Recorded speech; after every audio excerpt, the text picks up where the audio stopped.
नमस्कार। स्वागत है आप सबका राजनीति के इस अखाड़े में। मेरा नाम है अजय सेठिया। मित्रों, अरविंद केजरीवाल बहुत तेज दौड़ रहे हैं। इससे पहले कि ईडी उन्हें शराब घोटाले में गिरफ्तार करे, वह सारे काम निपटा लेना चाहते हैं। गिरफ्तारी से पहले वे अपने कार्यकर्ताओं को तैयार कर रहे हैं कि जैसे ही ईडी उन्हें गिरफ्तार करेगी, दिल्ली में बड़े पैमाने पर गड़बड़ी होगी। जिस तरह सिसोदिया की गिरफ्तारी के समय ड्रामा हुआ था, कार्यकर्ता सीबीआई का रास्ता रोक रहे थे, सड़कों पर लेट गए थे, उससे कहीं बड़ा ड्रामा होगा। जिस तरह की तैयारियां हो रही हैं, हिंसा और आगजनी भी हो सकती है।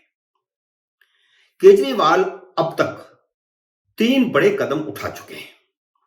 पहला कदम विधायक दल की बैठक था। दूसरा कदम एमसीडी के पार्षदों की बैठक था।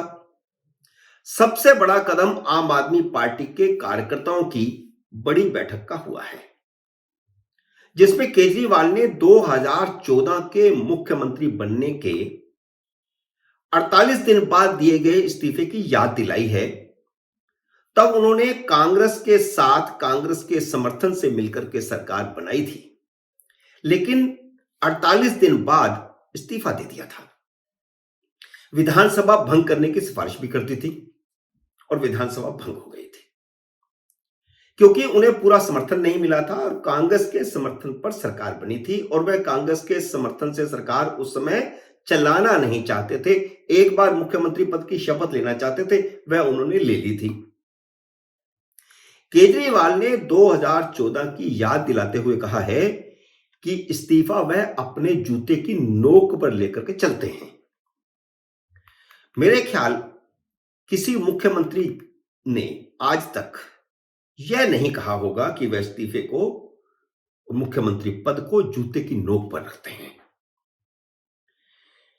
केजरीवाल ने कहा है कि उन्हें सत्ता की कोई भूख नहीं है। अब यह विश्लेषण आप करिए, आप समझिए कि उन्हें सत्ता की भूख है या नहीं है, और है तो कितनी है।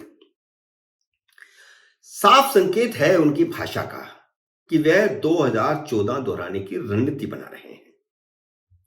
उस समय उन्होंने इस्तीफा देकर विधानसभा भी भंग करवा दी थी। वैसे तो वह झूठों के सरदार हैं। उन्होंने बच्चों की कसम खाकर के कहा था कि वे राजनीति में नहीं आएंगे, लेकिन आम आदमी पार्टी के कार्यकर्ताओं के सामने जो कुछ उन्होंने कहा है वह अधूरा सच है। असल में 2014 में उन्हें गलतफहमी हो गई थी कि वे देश के प्रधानमंत्री बन सकते हैं। पहली बार चुनाव लड़कर बड़ी पार्टी बन गए और कांग्रेस के समर्थन से मुख्यमंत्री बन गए। कुछ महीनों के भीतर ही तो जितनी उनकी लोकप्रियता बढ़ रही है, वह प्रधानमंत्री बन सकते हैं। और उसी गलतफहमी में उन्होंने मुख्यमंत्री पद से इस्तीफा देकर वाराणसी में नरेंद्र मोदी के सामने चुनाव लड़ने का ऐलान कर दिया और वहां चुनाव लड़ने चले गए। कुमार विश्वास उन दिनों उनके बहुत ही खास थे। उन्होंने अमेठी में राहुल गांधी के सामने उतार दिया। वह अपनी पूरी कैबिनेट भी बनाने लगे थे, सोचने लगे थे कि मैं प्रधानमंत्री बन जाऊंगा, मेरी कैबिनेट में कौन कौन होगा।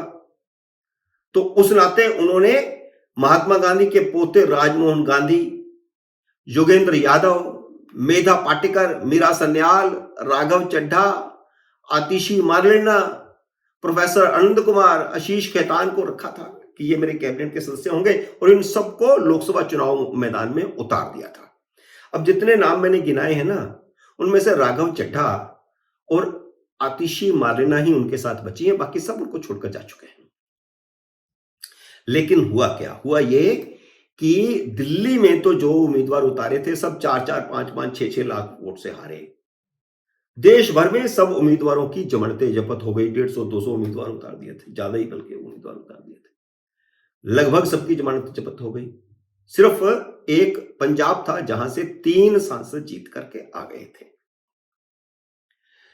2014 में चारों खाने चित होने के बाद केजरीवाल ने कहा था कि वे लोकसभा चुनावों पर फोकस नहीं करेंगे। सबक सीख लिया था उन्होंने। इसलिए 2019 में उन्होंने देश भर में सिर्फ 40 सीटों पर उम्मीदवार खड़े किए थे, लेकिन जीता सिर्फ एक, और वह भी पंजाब से, भगवंत सिंह मान।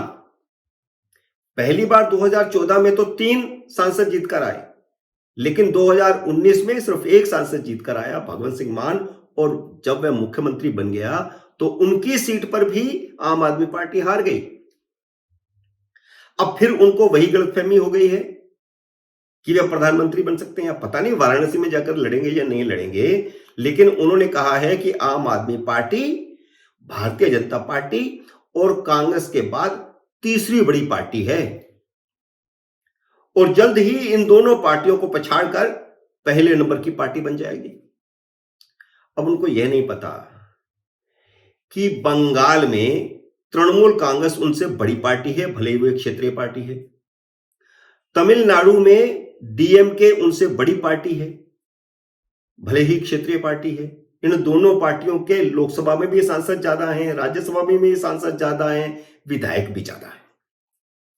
लेकिन एक गलतफहमी का जो उन्होंने बना रखा है, औरा बना रखा है कि वह बड़ी पार्टी बन गए हैं क्योंकि नेशनल पार्टी का दर्जा मिल गया है, तो वह गलतफहमी का शिकार हो गए हैं।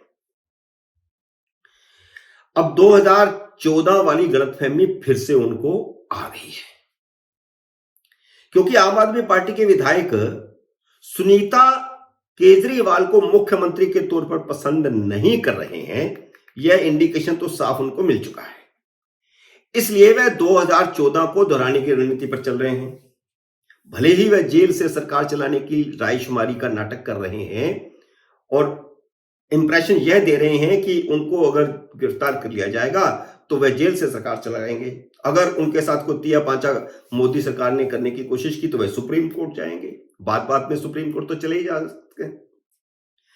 लेकिन अब उनकी तैयारी यह है, असल में तैयारी यह है कि वह विधानसभा भंग करने की तैयारी कर रहे हैं, जैसे उन्होंने 2014 में की थी। इसलिए उन्होंने इंडिकेट किया, आम आदमी पार्टी के कार्यकर्ताओं की बैठक में इंडिकेट किया कि वह इस्तीफे को, मुख्यमंत्री पद को जूते की नोक पर रखते हैं और उन्हें सत्ता का कोई लालच नहीं है, वह इस्तीफा दे देंगे। यह इंडिकेशन है।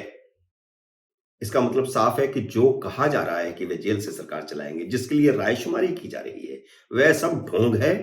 असल में वह 2014 वाला दाव दोबारा चलने की रणनीति बना रहे हैं, इस्तीफा देकर के विधानसभा भंग करने की। पर इस बार वह मात खाएंगे, क्योंकि मोदी लोकसभा के साथ ही विधानसभा चुनाव कराकर केजरीवाल का तिया पांचा एक कर देंगे और कांग्रेस भी उनके साथ होगी। मोदी 2014 वाली गलती नहीं दोहराएंगे जब उन्होंने 1 साल तक विधानसभा के चुनाव नहीं करवाए थे। इस बार चुनाव हाथों हाथ होंगे और केजरीवाल की जो छवि बन चुकी है शराब घोटाले के बाद, उनको यह गलतफहमी है कि कोई घोटाला हुआ ही नहीं। मतलब गलतफहमी तो नहीं है, वो जनता को गलतफहमी में डाल रहे हैं कि कोई घोटाला नहीं हुआ, जबकि घोटाले के तो अब सबूत धीरे धीरे बिल्कुल सामने आ रहे हैं कि वहां से पैसा आया, आम आदमी पार्टी को गया, आम आदमी पार्टी ने उस पैसे को चुनाव में लगाया। तो अब देखिए क्या होता है। इंडिकेशन तो साफ है कि वह जैसे ही गिरफ्तारी होगी इस्तीफा देंगे और विधानसभा को भंग कर देंगे। मित्रों, उम्मीद है मेरा ये वीडियो आपको पसंद आया होगा। इसे लाइक और शेयर कीजिए।